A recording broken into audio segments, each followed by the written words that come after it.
be home by 9. Hell, I tell her that most of the time. Whoa, baby, don't know her too much. Whoa, I'll tell her where, but I won't say what. Oh, now I'm dancing. Oh, I'm dancing. I'm dancing with the devil. Oh, now. Hey guys, welcome back to Otter Creek in Rio Grande. I'm getting started on a new project, and we're going to call this the stamp mill for now. Eventually, I will come up with a name for the mill and the mine. I haven't come up with any ideas that I really like yet, so I'm just going to refer to it as the stamp mill probably in this particular episode. Now, this is probably going to be one of the more ambitious projects that I'm going to do on the railroad for sure, with scratch building. And so all along I've wanted some kind of stamp mill on the railroad. And I think I'm at the point to where I've got to make a good decision on where it's going to be. And it's going to be at the far end of Maroon Creek here. And what I've done is I've made a dedicated siding that should come in front of the stamp mill so that you can drop off and or pick up ore cars on this siding all by itself. And then also on the top side here on the high line, so to speak, there will also be a siding that goes to this section of the mine. Now this is still, I guess under development, you would say. I'm not 100% sure how it's all going to work, both storyline wise and how it interacts with the tracks itself. And that's why I want to go ahead and build a mock-up for it so I can kind of see how the dynamics are going to go with where the track is, the height of the high line and everything, so I can get a good feel and have a 3D representation of what's going to be here. Because it's going to be pretty big, pretty dynamic, I hope, if everything works the way I want. And I think the overall footprint is going to be somewhere around 12 inches wide by 15 inches deep. I should have plenty of room right in here to model it. The model itself is going to be pretty interesting. So now you've kind of got an idea of how it's going to work with Maroon Creek. Let's go ahead and take a look at the model itself, or at least what I'm going to kind of base it off of. Now, just in case you're wondering what the heck is a stamp mill, I'll try and explain. I don't have a vast knowledge of this, but I do have a general understanding I'll try and share. But essentially, a stamp mill is a way of pulverizing the ore to a smaller size and extracting, whatever it is you're trying to get out of the ore a little more efficiently. And nearly all of them have this kind of stair step where they allowed gravity to work for them to the end result, which is going to be down at the lower levels. So the idea is your raw ore coming out of the shaft goes into a first process. And if I understand right, the first process is going to go through some kind of grinder. Forget exactly what those things are called, but you're basically taking larger chunks of ore and then breaking them down into something more along the lines of like maybe a gravel size rather than a hand rock size. And they're going to go into an ore bin here, which is what this represents, is an ore bin. And then from there, it's going to go into your stamp mill. And so a stamp mill are these large metal cylinders that weigh, upwards of close to 1,000 pounds each.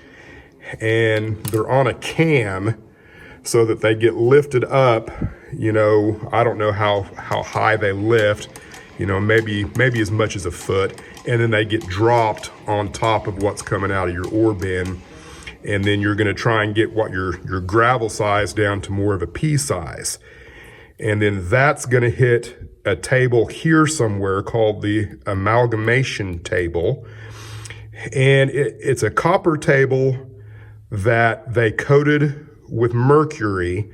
And then when the ore and the mercury hit and combined, I believe, with water, it would then create an amalgam. And then that gets down to the next level where your vanner table is. And it's, I guess, a shaker table. And I think you scoop off of the stuff off of your vanner table with a shovel. And, and again, I might have some of that inaccurate or not quite right. But essentially, that's what's going on here. And of course, you're going to have a boiler somewhere, depending on what year you're representing. But mine's definitely going to have a boiler house. And so you got all of your drawworks on the inside as well.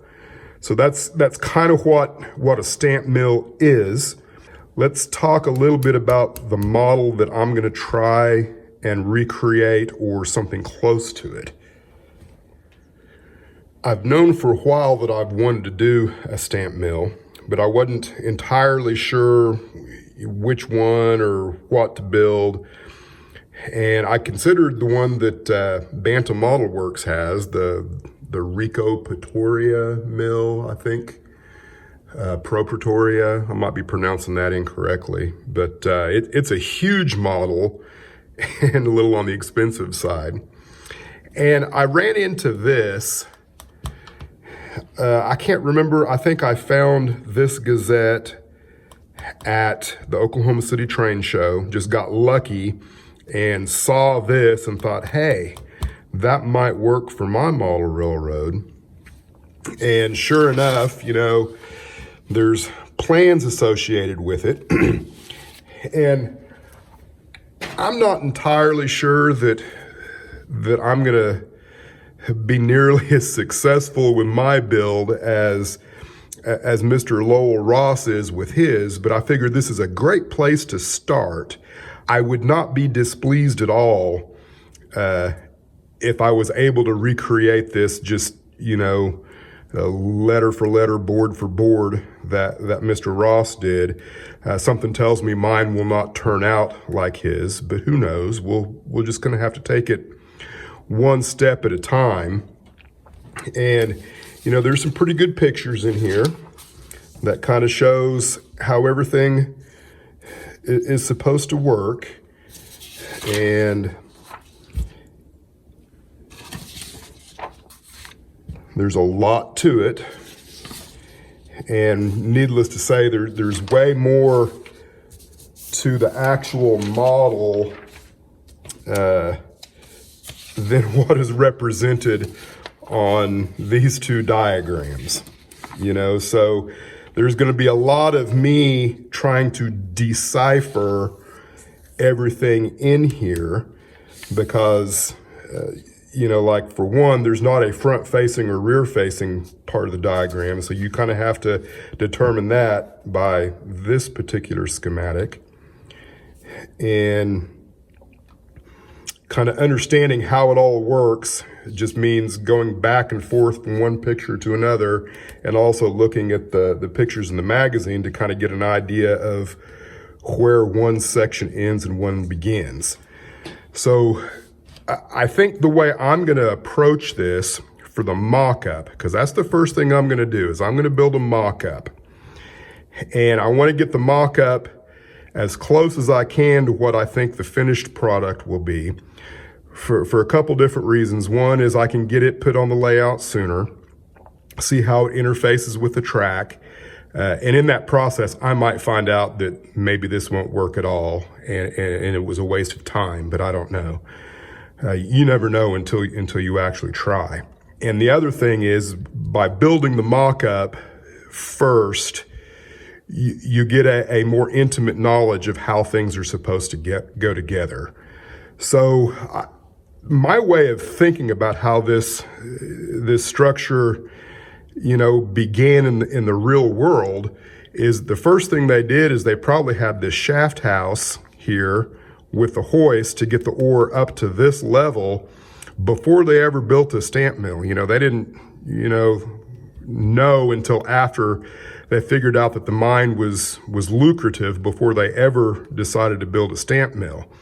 So this building here, which is this section, more than likely would have been the first thing built, so that you can get in and out of the shaft. So that's going to be the first thing I do is build this section. And then the stamp mill section, I believe, would be the next thing that you'd build.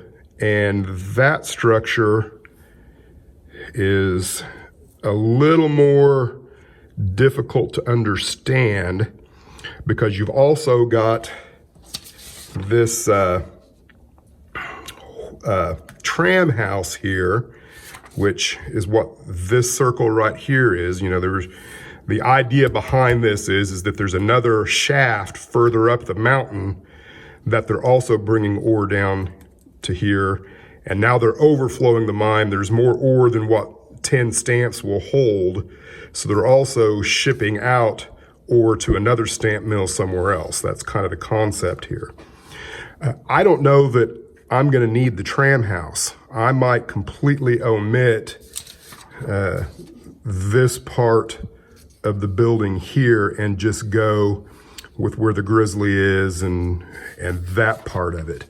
I just don't know for sure because I won't know until I build this first and then kind of start looking at some other parts of it. So needless to say, this is going to be a multi-part series. Maybe just even building the mock-up might be multi-part series because I think it's going to be not easy. And so I will create a playlist and hopefully, the Otter Creek diehard fans, if there is such a thing, will be able to watch this thing take place from the very beginning to where it was just an idea, hopefully to a nice finished project that's snuggled into the mountains and hopefully looks pretty good. So I'm going to get started on building this building right here. Okay. So kind of my process here. So I just figured out the overall dimensions of what this structure would be, regardless of what the geography would be. So I figure we're 42 feet this way, 40 feet up this way. It was 44 to here, and then the total height to the peak on, what is the front of the building is 76.5 feet. And I had to do some guessing in this area on where the eave ended. And I came up with 71 feet, which should give me about 1 foot of overhang on the roof itself, which is, I can manipulate that.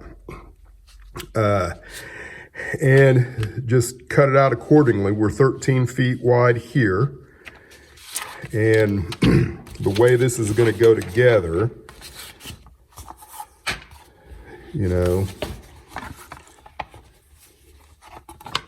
is this will get sandwiched in here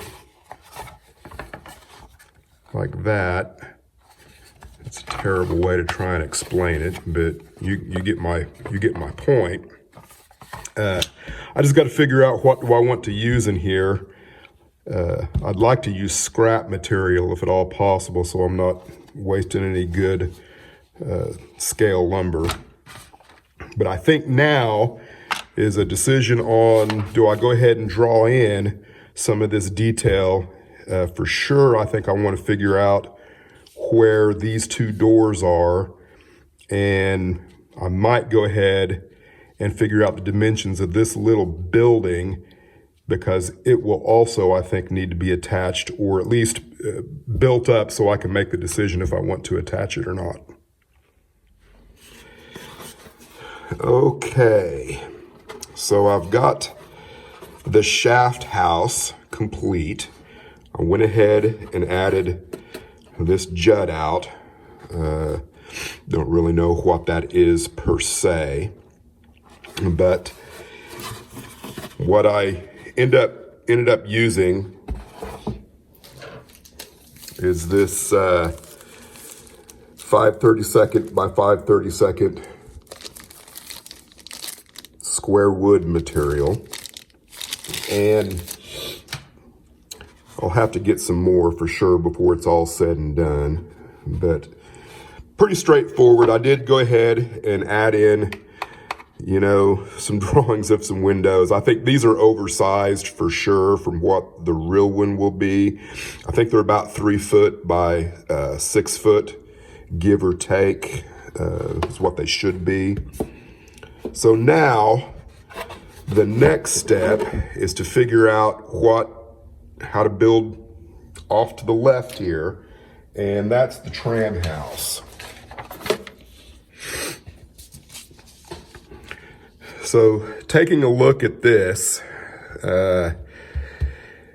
there's definitely some things in here that are going to be a little complicated. The first thing is this area right here, where it appears that this portion of the structure goes into the roof of the tram house.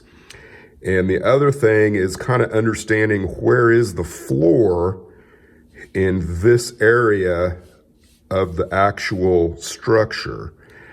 And I believe that it runs right here, give or take it. This might hang down a little bit beneath the floor, but not by much, maybe a scale foot, and then comes through here like this, and then this portion of the structure hangs beneath the floor in here somewhere. You might think that it's right here, and it might be, but it's a little difficult to determine exactly what's going on in here, because it doesn't really show the walls of the tram house. You kind of have to gather that it's right here. I colored this in so that I could easily see it, and this wall should extend out to here and then come across here. And you know, I got the measurements from, not from this drawing necessarily, but from this drawing. So if you extend the floor here to this point, then that kind of gives you the dimensions here. And you know, that's the other thing. By looking here, that's how I was able to determine that all of that flooring is pretty much on the same level. But where the roof comes in kind of makes it a little deceptive. You know, you just have to understand that the floor is beneath where the roof is here. So, you know, my best guess at the overall dimensions of the tram house is it's 12 foot wide, 20 feet, 20 and a half feet in length. And then I believe to the peak here is 22 feet. And then to the eaves is 15 foot. And so that goes in conjunction with this portion of, you know, where the grizzly is here. That's what makes this is actually like 16 and a half feet. So that's what's going to bring this portion of the roof higher than the eave of this roof. And hopefully that will work out. It's going to be a matter of figuring out how the roofs work together. But that's what I'm on to next, is cutting out the pieces for this and then figuring out where exactly do they fit on the hoist house.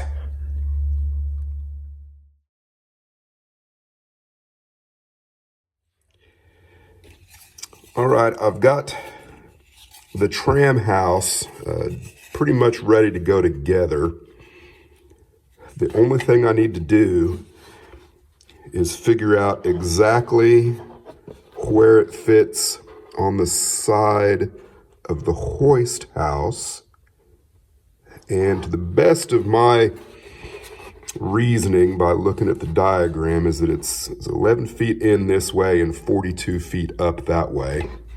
And you can see I'm going to have to notch out the roof here, which I think is the first thing I need to do.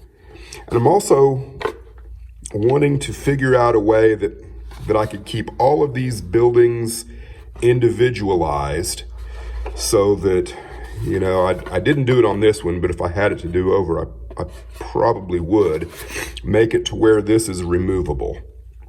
So I'm kind of chewing on some ideas of how to go about doing that. But the first thing I want to do is get it, you know, to where it fits on there where I think it needs to be. So that's where I'm at the moment. I've got the tram house built up, and my solution to making this removable is I just went ahead and completely framed out this wall and then drilled some holes for these longer track nails, and then figured out where the holes needed to be in the side of the hoist house. And I should just be able to push in on these. That one was a little off, so it's bent a little bit, but there you go. Should be able to remove it. And figuring out the roof was a little tricky, and it's not perfect by any means. And I think it's because, you know, how this roof interfaces with this, you know.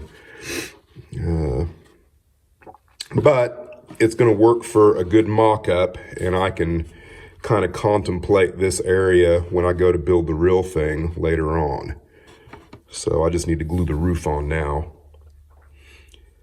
Okay, now I'm ready to move on to the actual stamp mill portion of the build. And I'm going to approach it the same way I approached the hoist house. And that is, I'm going to try and create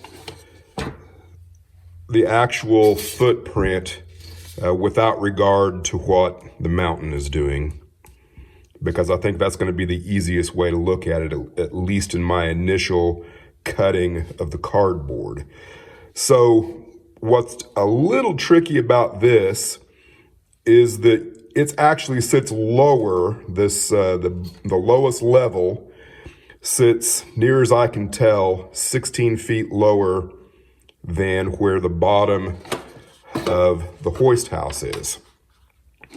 And what I've done is I've just drawn lines, you know, and then taken some measurements. And kind of the good thing about that is that once I've drawn my lines and taken my initial measurements, you know, the inside wall, the one that butts up against the hoist house,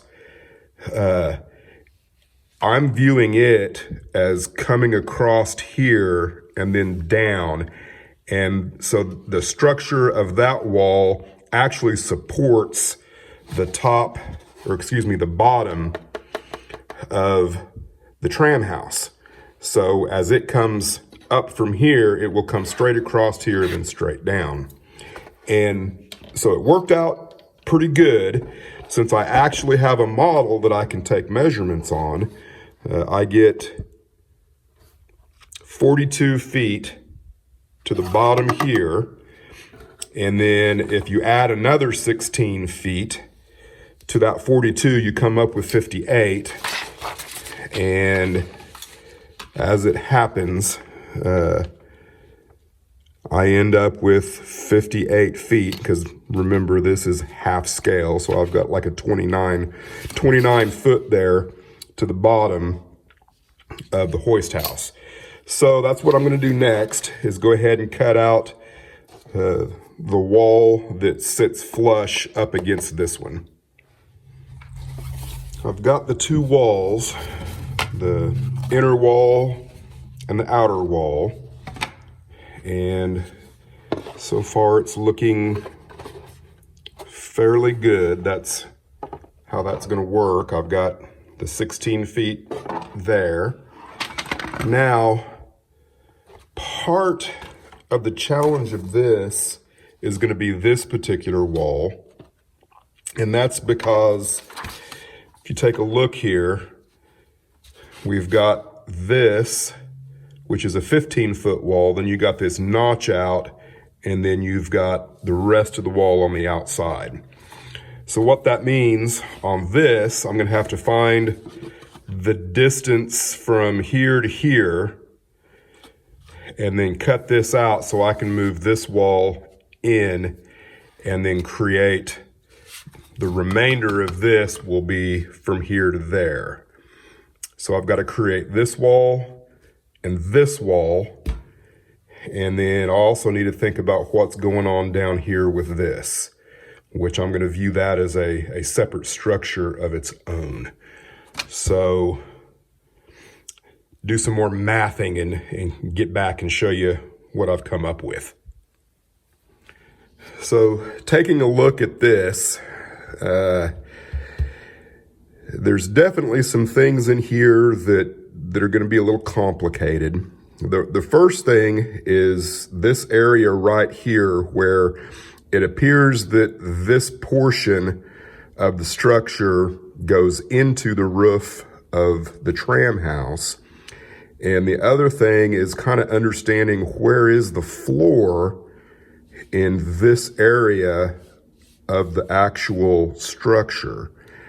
And I believe that it runs right here, give or take it. This might hang down a little bit beneath the floor, but not by much, maybe a scale foot, and then comes through here like this, and then this portion of the structure hangs beneath the floor in here somewhere. You might think that it's right here, and it might be, but it's a little difficult to determine exactly what's going on in here, because it doesn't really show the walls of the tram house. You kind of have to gather that it's right here. I colored this in so that I could easily see it, and this wall should extend out to here and then come across here. And you know, I got the measurements from, not from this drawing necessarily, but from this drawing. So if you extend the floor here to this point, then that kind of gives you the dimensions here. And you know, that's the other thing.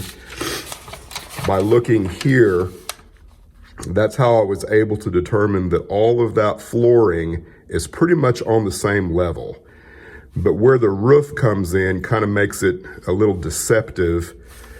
You know, you just have to understand that the floor is beneath where the roof is here. So, you know, my best guess at the overall dimensions of the tram house is it's 12 foot wide, 20 feet, at 20 and a half feet in length. And then I believe to the peak here is 22 feet, and then to the eaves is 15 foot.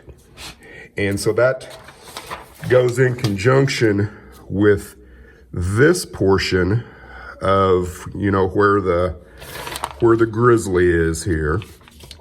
That's what makes this is actually like 16 and a half feet. So that's what's going to bring this portion of the roof higher than the eave of this roof.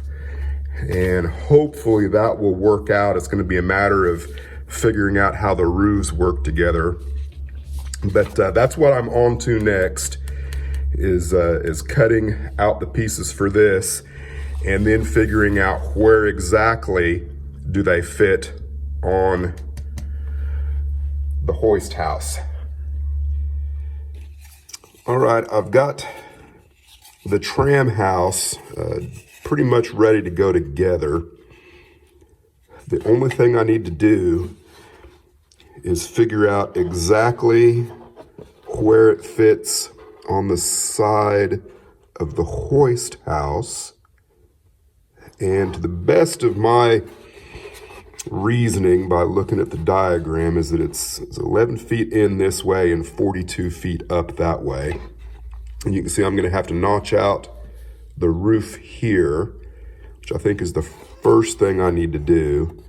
And I'm also wanting to figure out a way that I could keep all of these buildings individualized so that, you know, I didn't do it on this one, but if I had it to do over, I probably would make it to where this is removable. So I'm kind of chewing on some ideas of how to go about doing that. But the first thing I want to do is get it, you know, to where it fits on there where I think it needs to be. So that's where I'm at the moment. I've got the tram house built up, and my solution to making this removable is I just went ahead and completely framed out this wall and then drilled some holes for these longer track nails, and then figured out where the holes needed to be in the side of the hoist house. And I should just be able to push in on these. That one was a little off, so it's bent a little bit, but there you go. Should be able to remove it. And figuring out the roof was a little tricky, and it's not perfect by any means. And I think it's because, you know, how this roof interfaces with this, you know. But it's going to work for a good mock-up, and I can kind of contemplate this area when I go to build the real thing later on. So I just need to glue the roof on now. Just a little in progress here of how this is going to go together. Got this wall that will attach here, and then this wall is about 26 scale feet over this way. That makes sense. And then, of course, I've got this piece, which will also slide in here and provide the structure for the roof line that I can connect these walls with each other. And then, it's gonna be kind of hard to explain, but you've got this wall then that is right in here somewhere that fits in with this. So I've got most of the walls ready to go. I just got to figure out the back wall and the shape that it's gonna take. Do I bring it all the way up to here and across? I'm just not sure how that's going to interface. I would like to be able to make the whole thing slide in underneath the tram house and or be removable. Like I've said before, I would like to be able to detach it. And there's a couple of other little things. If we take a look at this area right here, we've got this substructure. And you can see on the blueprints here, it's the same level as this section of the mill. But then when we actually go to look at the finished structure, you can clearly see that they are not at the same level. So, and I found a couple of other little things, here and there that the blueprints do not, with 100% accuracy reflect the built model as photographed, which this isn't that big of a deal because I'm going to make this a separate building, just like the rest of them are for the most part. And then I can make a decision, where it should fit in there. And that's kind of, the point where I'm at now. Before I start gluing these things together, these walls for the actual stamp mill, I need to figure out what the foam is going to do in here, because I've got to decide, do I want to go ahead and mock up the foam, which, I did do that already. I don't know if anyone noticed that or not, but I do have this 16 feet. Jamie at Christmas, what a disaster. 16 feet up on this. So, I've done a little bit of foam work, but I've just got to decide, because it'd be so much easier to cut away what I don't need now rather than later.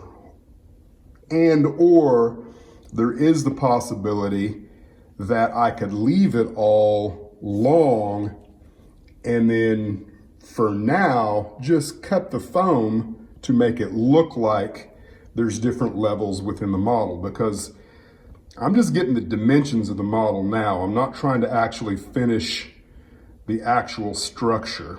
So that's what I'm up against at the moment.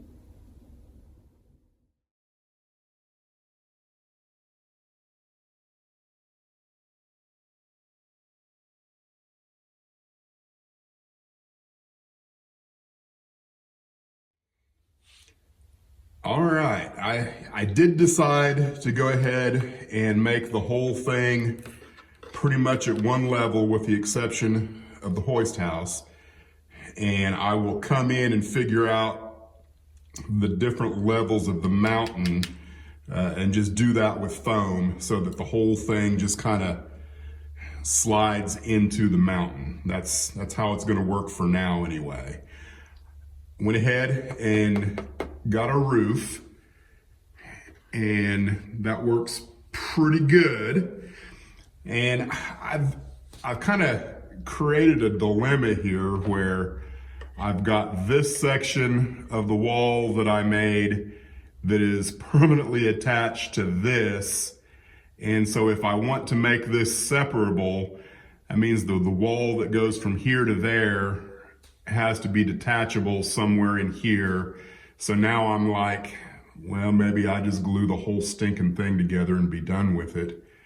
But I don't know, I'm gonna think about that. All I really have left to do is that wall, the roof here, and then there's a sub building on this side.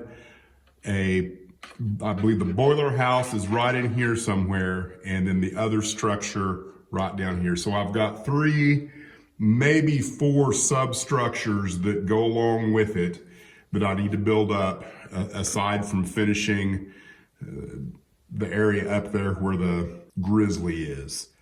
So what I'm gonna do is I'm just gonna finish it all up, because I know this video is getting long, and then I'll discuss, some final thoughts at the very end.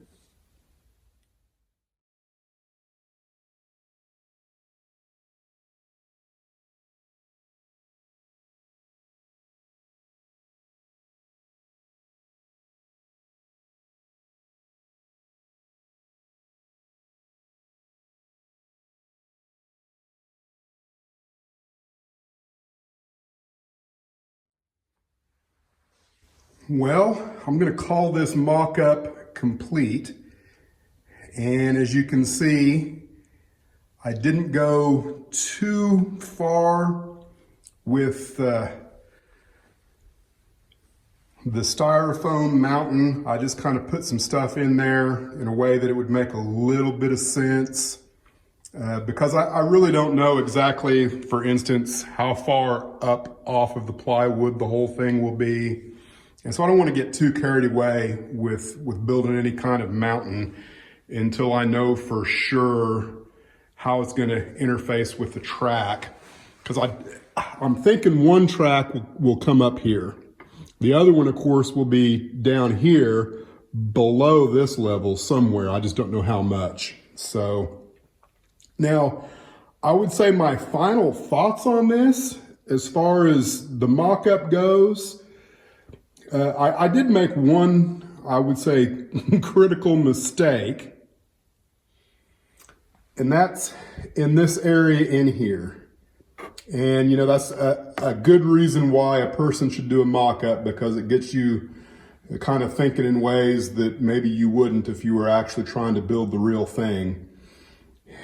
And what I should have done is I should have made the tram house and the grizzly area here, I should have made that all one structure and then set it down on top of the framework for the actual stamp mill.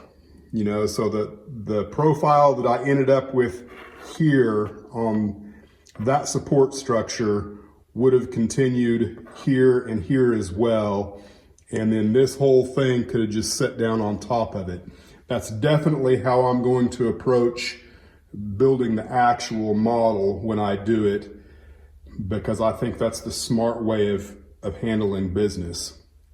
So we're gonna call it quits for this particular build.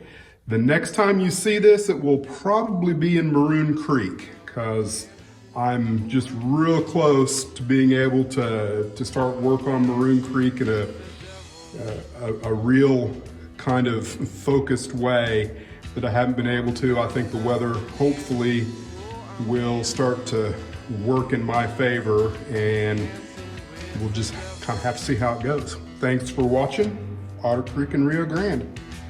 Oh, pour me a whiskey, old barkeep. Oh, pour me 4 more so I can sleep.